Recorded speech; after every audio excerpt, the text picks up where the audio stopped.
എല്ലാവർക്കും നമസ്കാരം. മൗനരാഗം സീരിയലിന്റെ നെക്സ്റ്റ് വീക്ക് പ്രമോ വിശേഷത്തിലേക്ക് എല്ലാവർക്കും സ്വാഗതം കേട്ടോ.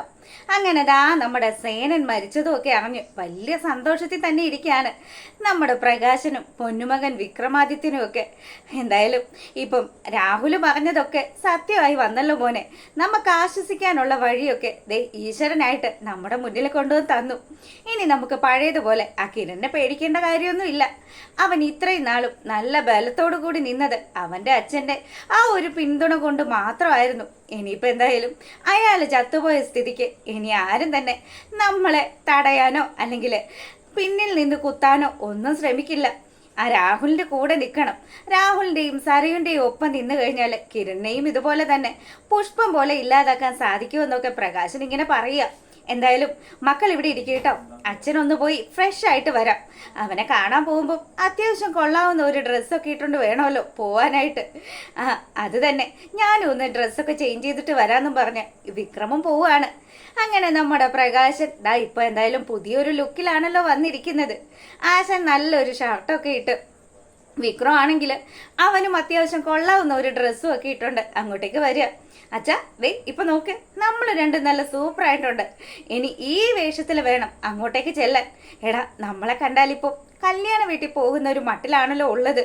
അച്ഛാ, നമ്മുടെ സന്തോഷം നമ്മുടെ മനസ്സിൽ തന്നെയാണ്. അതെന്തായാലും പുറത്തുള്ളവർക്ക് മനസ്സിലാവരുത്. അതുകൊണ്ട് അവിടെ ചെല്ലുന്ന സമയത്ത് ചെറിയൊരു സങ്കടഭാവമൊക്കെ നടിക്കുന്നത് നല്ലതായിരിക്കും. ഉള്ളുകൊണ്ട് നമ്മൾ രണ്ടുപേരും നല്ല സന്തോഷത്തിലായിരിക്കുമല്ലോ. അതെ അതെ. അങ്ങനെ അവർ രണ്ടുപേരും അവിടെ നിന്നും സേനന്റെ ഡെഡ് ബോഡി കാണാൻ വേണ്ടിയിട്ട് ഇറങ്ങിത്തിരിക്കുക. ഈ സമയമാണെങ്കിലോ നമ്മളെ കാണിക്കുന്നത് അവിടെ വീട് മുഴുവനും അലങ്കരിച്ച് നല്ല സുന്ദരമാക്കി വെച്ചിരിക്കുകയാണ്. അങ്ങോട്ടേക്ക് കല്യാണിയും അതുപോലെ നമ്മുടെ സോണിയും കൂടി കേക്കൊക്കെ വാങ്ങിക്കൊണ്ട് വരിക. രൂപയാണെങ്കിലോ മക്കളെ കണ്ട പാടെ തന്നെ അവരുടെ അടുത്തേക്ക് ഓടിച്ചെന്നു. എൻ്റെ മക്കളെ, നിങ്ങൾ വരാൻ വൈകിയപ്പം അമ്മ ശരിക്കും പേടിച്ചു കേട്ടോ. എന്തിനാ അമ്മ ഇങ്ങനെ പേടിക്കുന്നതെന്ന് ചോദിച്ച് കല്യാണി നമ്മുടെ രൂപയുടെ കവിളിൽ ഇങ്ങനെ നുള്ളുക. ആ സമയമാണെങ്കിൽ നിങ്ങളുടെ അങ്കിളെന്ന് പറയുന്നവനുണ്ടല്ലോ, അവൻ എന്തും ചെയ്യാൻ മടിയില്ലാത്ത ഒരുത്തനാ. മക്കളെ, നിങ്ങൾ പോയ സമയത്തും അവൻ എൻ്റെ ഫോണിലേക്ക് വിളിച്ചായിരുന്നു. അവൻ വിളിച്ചിട്ട് എന്നോട് പറഞ്ഞ കാര്യങ്ങൾ, നിനക്ക് ഇഷ്ടപ്പെട്ടതോ അല്ലെങ്കിൽ നിനക്ക് ഏറ്റവും പ്രിയപ്പെട്ടതോ എന്തെങ്കിലും ഒരു സാധനം അത് അവൻ നശിപ്പിക്കുമെന്നുള്ള രീതിയിൽ തന്നെയാണ് പറഞ്ഞത്. എനിക്ക് അതൊക്കെ കേട്ട് കഴിഞ്ഞപ്പോൾ ശരിക്കും ടെൻഷനായെന്നൊക്കെ രൂപ പറയുമ്പോൾ കല്യാണി പറയാണ്, അമ്മയും അച്ഛനെയും തമ്മിൽ ഇത്രയും വർഷം അകറ്റി നിർത്തിയത് അയാളുടെ കുബുദ്ധിയായിരുന്നില്ലേ? ഇപ്പം അമ്മയ്ക്ക് സത്യങ്ങളൊക്കെ ബോധ്യപ്പെട്ടല്ലോ. അതുകൊണ്ട് അമ്മയുടെ മുന്നിൽ ഇങ്ങനെയുള്ള ഒരു ഭീഷണി പറഞ്ഞാൽ മാത്രമേ അമ്മ പേടിച്ച് നിൽക്കുകയുള്ളൂ എന്ന് അയാൾ വിശ്വസിച്ചിട്ടുണ്ടാവും. എന്തായാലും അമ്മ നല്ല സ്ട്രോങ് ആയിട്ട് നിന്ന് കഴിഞ്ഞാൽ അയാൾ നമുക്ക് പുഷ്പം പോലെ ഒതുക്കാൻ പറ്റും. അയാളെ അഹങ്കരിക്കുന്നുണ്ടല്ലോ, അതിനൊന്നും വലിയ ആയുസ് ഉണ്ടാവില്ലമ്മേ. അയാളുടെ മരുമകൻ പക്ക ഒരു ഫ്രോഡാണ് എന്നുള്ള കാര്യം അയാളുടെ മോള് മനസ്സിലാക്കി കഴിഞ്ഞാൽ അന്നത്തതോടു കൂടി അയാളുടെ കാര്യത്തിൽ ഒരു തീരുമാനമാകുമെന്ന് കൂടി കല്യാണി പറയാം. എന്തായാലും അതിന് അധികം വൈകാതെ തന്നെ ഞങ്ങൾ ആ കാര്യത്തിനൊക്കെ ഒരു തീരുമാനം ഉണ്ടാക്കുമെന്നും കൂടി കല്യാണി പറയുമ്പോൾ നമ്മുടെ രൂപ പറഞ്ഞു, മോളെ, അച്ഛന് അത്യാഹിതം സംഭവിച്ചു എന്നൊക്കെ രാഹുൽ വിളിച്ചു പറഞ്ഞതനുസരിച്ചിട്ടാന്ന് തോന്നുന്നു. മോളുടെ അച്ഛനും ആങ്ങളെയും കൂടി ഇങ്ങോട്ടേക്ക് വരുന്ന കാര്യമൊക്കെ ഹരിയേട്ടനെ വിളിച്ച് സംസാരിച്ചു എന്ന്. എൻ്റെ അമ്മേ, അത് അതിലും വലിയൊരു പ്രശ്നക്കാരാണ് ഇവരെല്ലാവരും കൂടെ. ശരിക്കു പറഞ്ഞാൽ ഇത്രയും ദുഷ്ടത്തരം മനസ്സിൽ ഒളിപ്പിച്ച് നടക്കുന്ന വേറെ മനുഷ്യരെ ഞാൻ കണ്ടിട്ടില്ല. എൻ്റെ അച്ഛനും എൻ്റെ അനുജനും ആയതുകൊണ്ട് ഞാൻ പറയുകയല്ല, ഇതുപോലെ രണ്ട് സാധനങ്ങൾ ഈ ഭൂലോകത്ത് വേറെ ഉണ്ടാവില്ല. ആ രാഹുലിന്റെ ഒപ്പം കൂട്ടാൻ പറ്റുന്ന ആൾക്കാരാണെന്ന് കൂടി കല്യാണി പറയുക. വിക്രത്തെക്കുറിച്ച് പിന്നെ അധികമൊന്നും പറയണ്ടല്ലോ. നിൽക്കുകയാണല്ലോ നമ്മുടെ സോണിയുടെ ജീവിതം കുളം തോണ്ടിയത് വിക്രമാണെന്നുള്ള കാര്യത്തിൽ ആർക്കാ അമ്മ സംശയമുള്ളത്? അതുകൊണ്ട് അവനും അവൻ്റെ അച്ഛനും ഡെഡ് ബോഡിയൊക്കെ കാണാൻ വേണ്ടി വരട്ടെ. വരുന്ന സമയത്ത് എന്താ ചെയ്യേണ്ടതെന്ന് ഞാൻ കരുതി വെച്ചിട്ടുണ്ട്. അമ്മ ടെൻഷൻ അടിക്കണ്ടെന്ന് പറഞ്ഞ് രൂപയെ ആശ്വസിപ്പിച്ചുകൊണ്ട് നമ്മുടെ കല്യാണി ആ വാങ്ങിയ കേക്കൊക്കെ കൊണ്ടുപോയി ആ ഒരു ടേബിളിൽ അറേഞ്ച് ചെയ്ത് വെക്കുക. ഈ സമയമാണെങ്കിൽ സേനൻ പറഞ്ഞു, അതെ, എന്താ നമ്മുടെ ആഘോഷങ്ങളുടെ ആ ഒരു ലെവല് ഏതറ്റം വരെയാണ് ഇപ്പോൾ പോകുന്നത്. ശരിക്കും നമ്മുടെ ശത്രുക്കൾക്ക് ഇത് വലിയൊരു കണ്ണിക്കടി ഉണ്ടാക്കാനുള്ള സാധ്യതയൊക്കെ ഉണ്ടല്ലോ. അച്ഛാ, ഇന്നത്തെ ദിവസം അച്ഛൻ്റെയും അമ്മയുടെയും സ്പെഷ്യൽ ഡേ ആയതുകൊണ്ട് തന്നെ ഞങ്ങൾ പ്ലാൻ ചെയ്തതുപോലെ തന്നെ ആയിരിക്കണം കാര്യങ്ങളൊക്കെ നടക്കേണ്ടത്. ദേ, ഇന്നത്തെ ഫുൾ പരിപാടികളും നമ്മുടെ കല്യാണിയുടെ വകയാണ് പ്ലാനിങ്.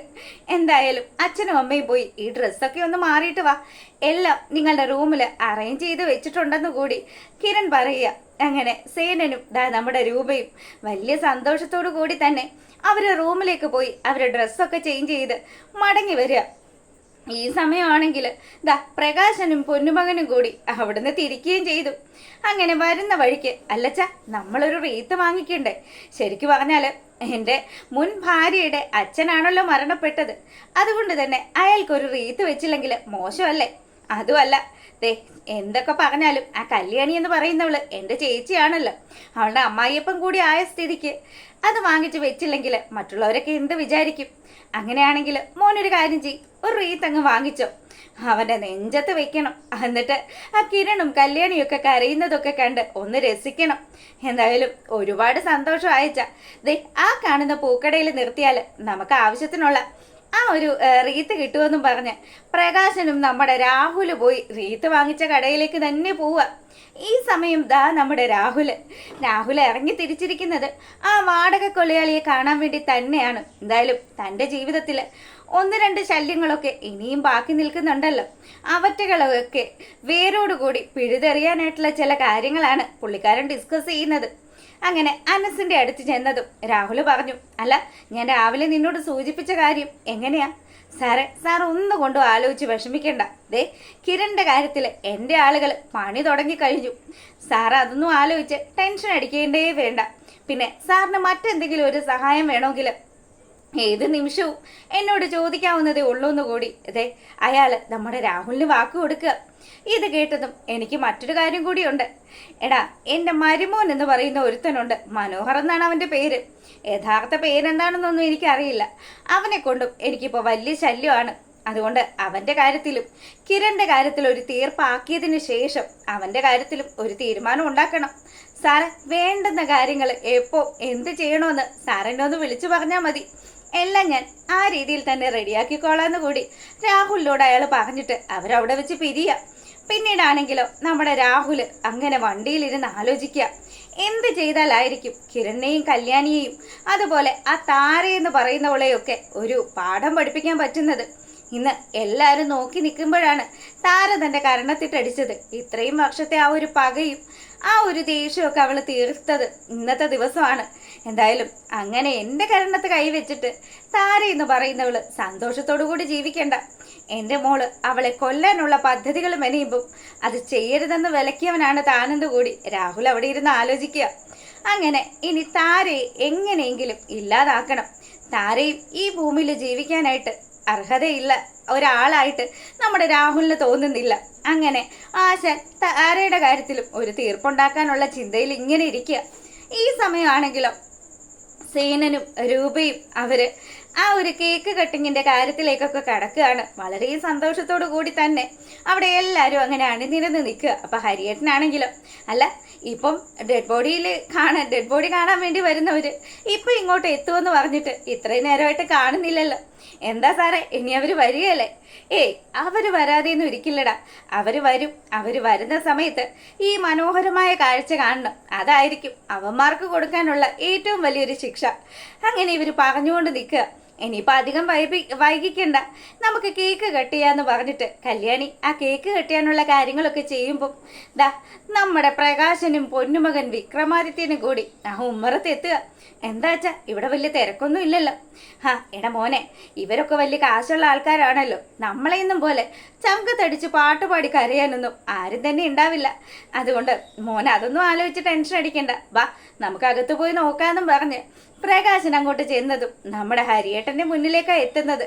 ഹരിയേട്ടനെ കണ്ടതും, അല്ല എന്തായി കാര്യങ്ങൾ?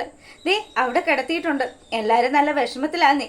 കിരൺ സാറൊക്കെ ആണെങ്കിൽ വലിയ സങ്കടത്തിൽ തന്നെയാണെന്നൊക്കെ പറഞ്ഞ് നമ്മുടെ പ്രകാശനെ കൂട്ടിക്കൊണ്ട് ഹരിയേട്ടനകത്തേക്ക് വരിക. വീടിൻ്റെ അകത്ത് കയറിയതും നമ്മുടെ പ്രകാശൻ ശരിക്കും അങ്ങ് ഞെട്ടി. അവിടുത്തെ ആ ഒരു അലങ്കാര പണികളൊക്കെ കാണുന്ന സമയത്ത് പ്രകാശന്റെ കിളി പോവാം. അല്ല ഇതെന്താ ഇവിടെ ഈ കാണുന്നത്, ഇവിടെ എന്താ ഇങ്ങനെയൊക്കെ അലങ്കരിച്ച് വെച്ചിരിക്കുന്നത് എന്നൊക്കെ പറഞ്ഞ് ചുറ്റുപാടും ഒന്ന് കണ്ണോടിച്ചതിന് ശേഷം പ്രകാശൻ അങ്ങ് നോക്കുമ്പോൾ കാണുന്ന കാഴ്ച അവര് കേക്ക് കട്ട് ചെയ്ത് പരസ്പരം കേക്ക് പങ്കുവെച്ച് കഴിക്കുന്ന കാഴ്ചയാണ്. ഇത് കണ്ടതും ആള് ശരിക്കും അങ്ങ് ഞെട്ടിട്ടോ. ഇതെന്താ ഈ കാണുന്നത്, ഇവനല്ലേ ചത്തുപോയതെന്ന് രാഹുല് പറഞ്ഞത്. അപ്പം അവൻ എന്നെ കൊടുക്കാൻ വേണ്ടിയുള്ള പണി ഒപ്പിച്ചതല്ലേ? അല്ല ഇതാര്, ആരായി വന്നതെന്ന് ചോദിച്ച് സേനൻ നമ്മുടെ പ്രകാശനെ ഇങ്ങോട്ട് വിളിക്കുകയാണ്. പ്രകാശനും മകനും ദാ അസ്തമിച്ചതുപോലെ ആ ഒരു സ്ഥലത്ത് അങ്ങനെ നിൽക്കുക. എന്ത് ചെയ്യുവച്ച, നമ്മളിത് എന്താ ഇങ്ങനെ നിന്ന് കഴിഞ്ഞാലും പറ്റില്ല. നിന്ന് കഴിഞ്ഞാൽ എന്തായാലും ഇന്ന് കിരണിന്റെ കയ്യിൽ നിന്ന് അടി കിട്ടുമെന്ന് വിക്രത്തിന് നല്ല നിശ്ചയമുണ്ട്. അതുകൊണ്ട് തന്നെ അവനൊന്ന് പുറകോട്ട് വലിഞ്ഞു. ഈ സമയമാണെങ്കിൽ അല്ല നിനക്കെന്തോ അപകടം സംഭവിച്ചു എന്ന് രാഹുൽ വിളിച്ചു പറഞ്ഞു. അതനുസരിച്ചാണ് ഞാൻ വന്നത്. എടാ നീ ഇവിടെ വരുമെന്നൊക്കെ ഞാൻ അറിഞ്ഞായിരുന്നു. നിന്റെയും നിന്റെ കൂട്ടുകാരൻ രാഹുലിന്റെയും ഒക്കെ മനസ്സിലിരിപ്പെന്ന് പറഞ്ഞാൽ ഞാൻ ചത്തുപോണോന്ന് തന്നെയല്ലേ എന്ന് സേനൻ ചോദിക്കുക. ഇത് കേട്ടതും പ്രകാശൻ, അതെന്താടാ നീ അങ്ങനെ പറഞ്ഞത്? ഞാൻ അങ്ങനെയൊന്നും ആഗ്രഹിച്ചിട്ട് വന്നതല്ല. എത്രയൊക്കെ വന്നാലും ദേ ഇവന്റെ മുൻ ഭാര്യയാണല്ലോ നിന്റെ മോള്. അതുമാത്രമല്ല കല്യാണി എന്ന് പറയുന്നവള് എനിക്ക് പിറന്നവളാണല്ലോ. അതുകൊണ്ട് തന്നെ ആ ഒരു ബന്ധം വെച്ച് മാത്രമാണ് നിന്നെ കാണാൻ വേണ്ടി ഞാൻ വന്നത്. എന്തായാലും രാഹുൽ കളവ പറഞ്ഞതെന്നൊക്കെ എനിക്ക് ഇപ്പോഴാ മനസ്സിലായതെന്നൊക്കെ കൂടി പ്രകാശൻ അവിടെ വെച്ച് ഇങ്ങനെ പറയുക. ഈ സമയം നമ്മുടെ സേനൻ, നീ ഇവിടെ ഒപ്പിച്ചു വെക്കുന്ന കാര്യങ്ങളൊക്കെ അങ്ങ് അമേരിക്കയിലിരുന്നു ഞാൻ അറിയുന്നുണ്ടായിരുന്നു.